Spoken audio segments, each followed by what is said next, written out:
Greg has been our chair for 8 years. We're very, very sad that he's going away. And I was thinking about what he would choose for this, because when he first started the BFI, he mentioned a number of films, and I could see some of his interests. He likes Bob Dylan, seems to like fishing. The films on that list, Greg, that I saw. Oh, yeah, but yeah. actually what he really likes is politics. He chose a lot of films. He talked about a lot of films that were about politics. I was quite surprised by this. And I was just wondering, do tell us, what was it with Cabaret? Is it a political thing? What grabbed you most with Cabaret? Why Cabaret? Well, I first saw it, well, I'd seen the play, I Am a Camera, when I was a young journalist. I remember watching it at the Empire in Watford, I think. And it didn't have a big impact. And then it was made into a musical.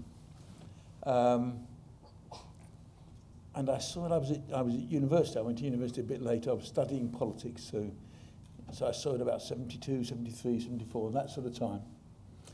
And I just, it hits you on so many different levels, but the political level was so frightening. Well, how many people have seen it? Let's find out. Yeah, everybody's seen it. Yeah. That's good. We can say anything without No, spoiling we it won't for spoil everybody. the end for anybody now. I just thought, I mean, it's based in Berlin 31, just before Hitler comes to power. The Nazis are acting. And it was just this sort of, the original title of Isherwood's novel, I Am a Camera, which was, basically a Brit walking in and watching what was happening and understanding it, whereas half the people in Germany, unless you were Jewish, didn't understand what was happening. They just were carrying on their lives. And you had almost this, as I say, it's different levels, but there's a level here which is about this insidious violence and fear. I mean, Bob Fosse said the film was a nightmare in song and dance. And he thought it was a film really for people who didn't like musicals. Are you a big musical fan normally? Well, it's not really a musical, is it? It's because all the music is on the stage. So it's actually a stage production with a film around it. Am I a big musical fan? Occasionally. Occasionally. Anyway, you're right, this is completely different, because people don't just burst into song in the middle of the streets about how much they love each other. No, the idea that every song comments on the film. you could do a musical, if you call it a musical, about pre-war Nazi Germany. I mean, you'd have thought it was the producers, wouldn't you? You'd have thought it was that they were making something to fail, and yet it's brilliant. Can I ask you, the film was made 44 years ago, when you saw it when you were a callow youth, Young we boy. assume. But that's a longer time than when the film was made in relation to the period that it's talking about. So I find that quite interesting, because the film doesn't date to me. For you, looking at it today, I know you said you saw it recently, did you feel differently about it from when you saw it when it first grabbed you?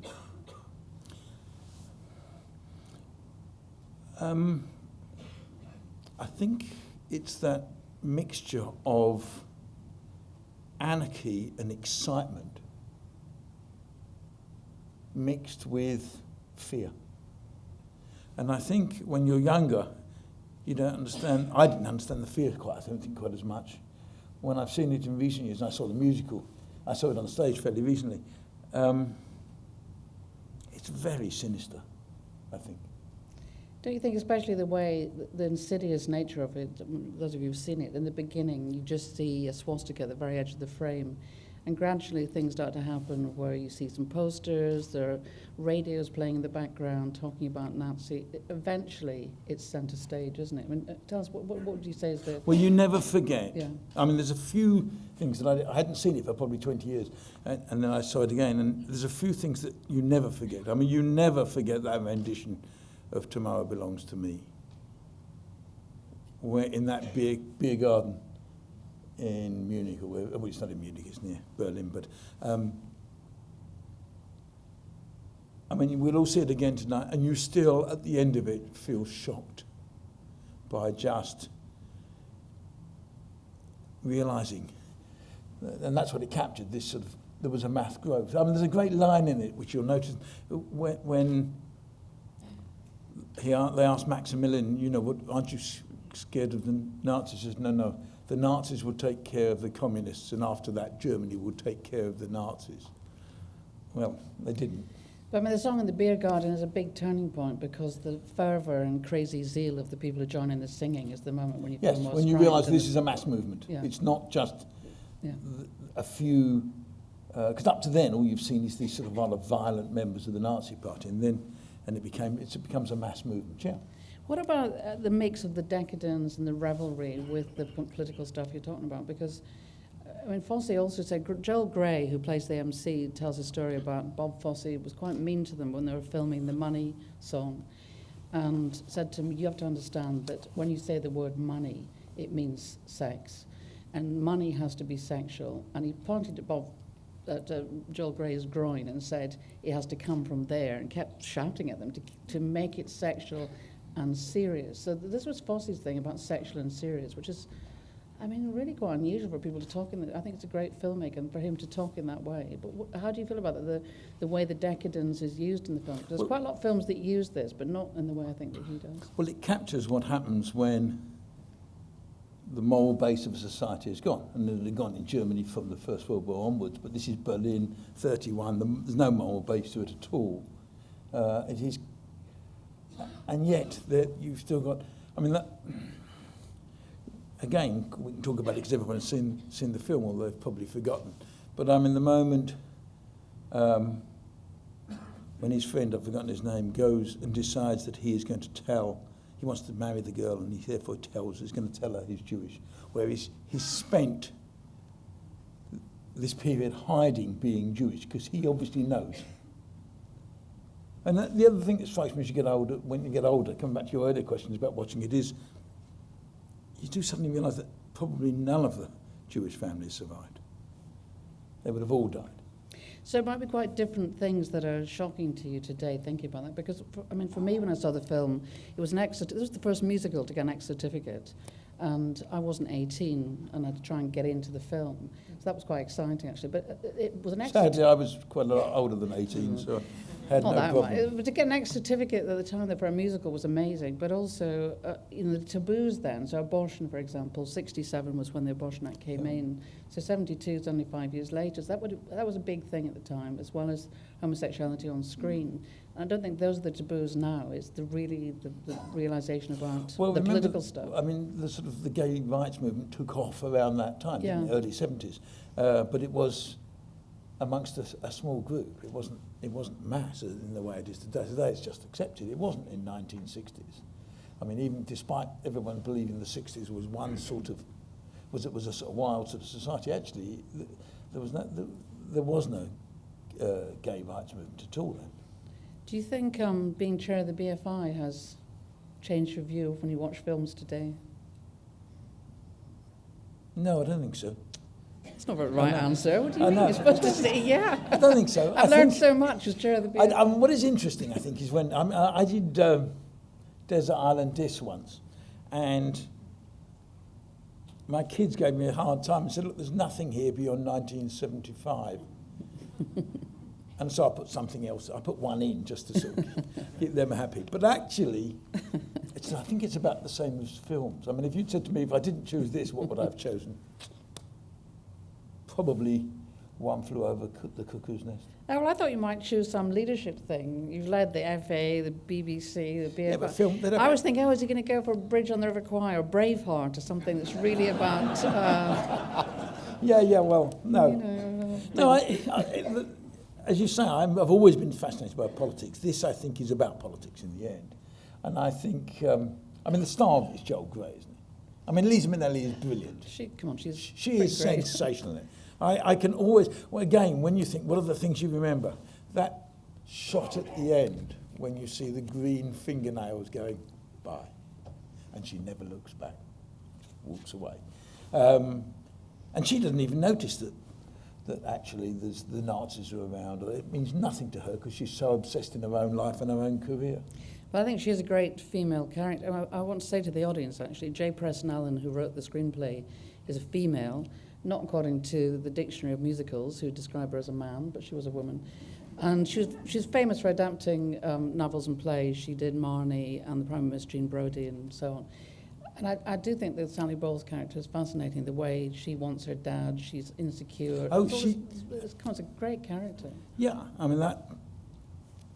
Everywhere she goes, she talks about her close relationship with her father, which you know doesn't exist. And she's deeply insecure about everything, really.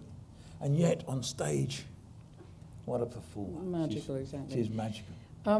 I just want to detain the audience slightly longer. Just one last question to you, Greg, before I get off, which is about, you mentioned that Tomorrow Belongs to Me, but the standout scene in the film is what for you? And that's definitely the turning point.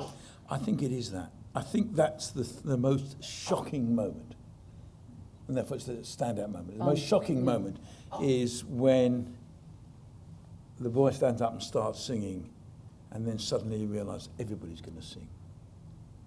And it's really shocking, I think. Well, I'd like to urge the audience to see Sweet Charity if you haven't seen it, because Bob Fosse's signature, those kind of rounded shoulders and the knock-kneed shuffling dances. Sweet Charity is, if you haven't seen it, Big Spender is the big song in that. There's one other standout moment, which is obviously when John Great is dancing with the gorilla and turns to the audience and says, she doesn't look Jewish at all. And you suddenly think, God, that's why I find it, that's why a very scary film. I've known Greg for more than 30 years. He's a close friend. Whenever I hear his name or think about him, I smile, I do, in pleasure or in admiration. I based a character in a novel on him. I've dedicated a novel to him, and so you'd better watch out, there might be more to come. Greg is what can be honestly called, I think, a life force. A very English, awkward squad, radical, funny life force, bursting with schemes, mischief and laughter. Remarkable in the spectrum of his achievements, and utterly loyal. His loyalty, like his integrity, is completely unimpeachable.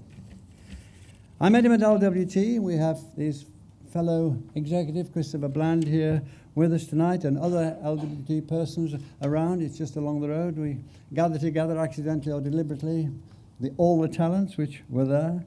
I met him at LWT when a pal of his had given him a totally unexpected lift from the park bench in Battersea, on which in his early 30s, with unsuccess all about him, he was brooding jobless. And this lift was into the post of junior researcher at LWT. Greg saw the window and maximised the opportunity. I think because the work fitted him so very well, he saw a version of what could be his paradise.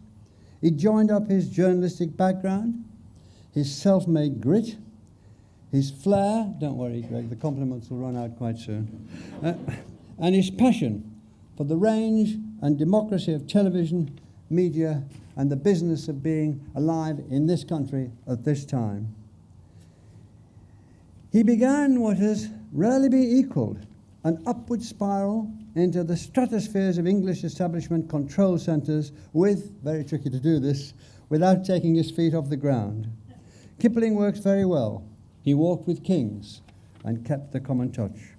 In 2008, he succeeded Anthony Minghella as chairman of the BFI. Anthony, a great director, left a substantial legacy, especially in the archive, and Greg has built on it and characteristically added a number of legacies of his own. He saw the archive, he said, as the best film archive in the world and as, quote, essential to the BFI to be preserved, whatever the cost, and made available to as wide an audience as possible. That's Greg, whatever the cost, he'd get the money somehow, and as wide an audience as possible, that was essential, and always part of the sentence. A state-of-the-art store was built to arrest the material, the chemical deterioration of old-fashioned film. Cataloguing processes were developed, new collecting standards introduced, and the BFI is now a global leader in many of these areas. When funding was cut by 15% and the UK Film Council was abolished, Greg seems to have seen it as a chance to put his foot in the accelerator. He seemed to have enjoyed it. The BFI took over total responsibility for Britain's film heritage and, through the lottery, its future. And then There's diversity, to which he bent his mind. The breakthrough came with the BFI powering a new set of standards for diversity, which apply to all recipients of lottery funding for films. And then there's the Bfi Academy, which has seen over 3,500 talented young 16 to 19-year-olds explore their passion for filmmaking and gain valuable experience. And on it goes, as it always does, as it always did, and I think it always will. With an online player launched just as he did at the BBC, a project to digitise 10,000 films from the BFI National Archive, and the online portal, Britain on Film, so that people can see the films on their own local area and for free. There we are again. At the BBC, he was the most popular Director General in its history, disgracefully dropped just when his particular cluster of talent qualities was most needed. At York University, where he was Chancellor for 10 years, he set a standard for all other university chancellors in the UK. And then there's the Ambassadors Theatre Group, under Greg, expanding with its eyes on America and property in America now. And of course, we have to talk about football, but that would take too long.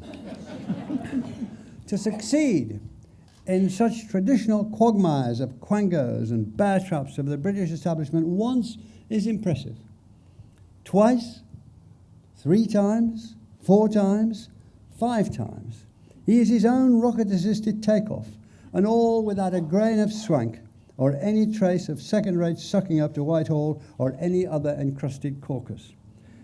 But this is a film night, and for the BFI, it's the most significant and important night. It's centred on the Bfi Fellowship. The Fellowship of the British Film Institute was created in 1983 to coincide with the BFI's 50th anniversary. On that occasion, the British film industry gathered in the Guildhall for a televised event at which the first group of fellows were bestowed. Marcel Carnet, David Lean, Michael Powell, Emmerich Pressburger, Satyajit Ray, Orson Welles. What a tremendous salvo opening trumpets they are still. The award's in the gift of the Board of Governors, and it's intended to recognise, quote, outstanding achievement in film and television, given to those who've helped shape film and television culture in the United Kingdom. The fellowship was, and still is today, the highest accolade the BFI can bestow.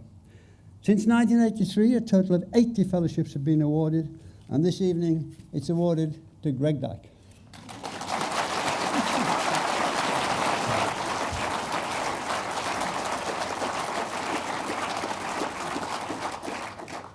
He's always been a bastard. Ever since I took the piss out of him in the speech of his 70th birthday, I knew nothing of this. I'm a bit overcome, so I'm just going to say thank you very much to my friends at the BFI. We've had a great 8 years together.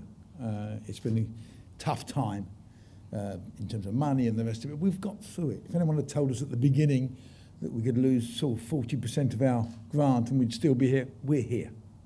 We're better than ever. We're doing more than ever. It's a brilliant organisation. Thank all of you for supporting it. And as I said to the staff the other day, I mean, in the end, organisations are about the people who work in it. So thank you to all the staff, and thank you for this. There's some really big names who have got these. I'm a bit overwhelmed. Thank you very much.